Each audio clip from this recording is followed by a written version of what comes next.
एक बार भगवान बुद्ध जेतवन बिहार में रह रहे थे। भिक्षु चक्षुपाल भगवान से मिलने के लिए आए थे। उनके आगमन के साथ उनकी दिनचर्या, व्यवहार और गुणों की चर्चा भी हुई। भिक्षु चक्षुपाल अंधे थे। एक दिन बिहार के कुछ भिक्षुओं ने कुछ मरे हुए कीड़ों को चक्षुपाल की कुटी के बाहर पाया और उन्होंने चक्षुपाल की निंदा करनी शुरू कर दी कि उन्होंने इन जीवित प्राणियों की हत्या की। भगवान बुद्ध ने निंदा कर रहे उन भिक्षुओं को बुलाया और पूछा कि क्या तुमने भिक्षु को कीड़े मारते हुए देखा है? उन्होंने उत्तर दिया, नहीं। इस पर भगवान बुद्ध ने उन साधकों से कहा कि जैसे तुमने उन्हें कीड़ों को मारते हुए नहीं देखा, वैसे ही चक्षुपाल ने भी उन्हें मरते हुए नहीं देखा।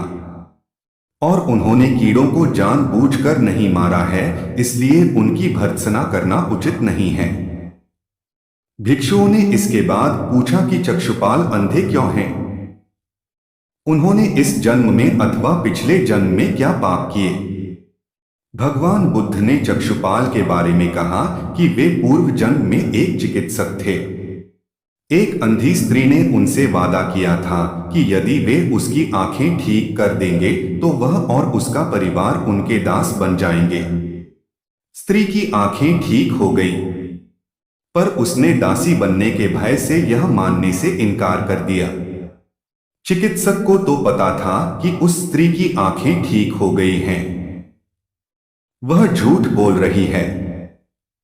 उसे सबक सिखाने के लिए या बदला लेने के लिए चक्षुपाल ने दूसरी दवा दी। उस दवा से महिला फिर अंधी हो गई। वह कितना ही रोई पीटी, लेकिन चक्षुपाल जरा भी नहीं पसीजा। इस पाप के फलस्वरूप अगले जन्म में चिकित्सक को अंधा बनना पड़ा। एक बार भगवान बुद्ध अपने अनुयायियों के साथ किसी गांव में उपदेश देने जा रहे थे।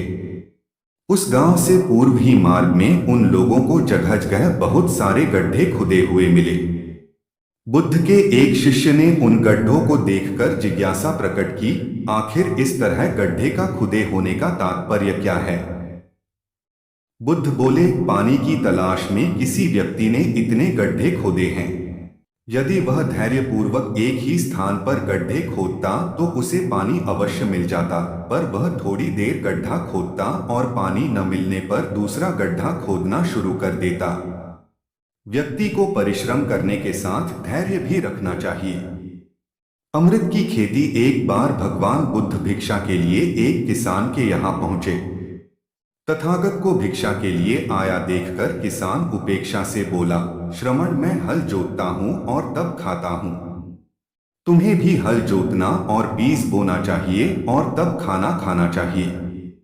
बुद्ध ने कहा, महाराज, मैं भी खेती ही करता हूं। इस पर किसान को जिज्ञासा हुई और वह बोला, मैं न तो तुम्हारे पास हल देखता हूं, न बैल और न ही खेती का स्थल। तब आप कैसे कहते हैं कि आप भी खेती ही करते हो?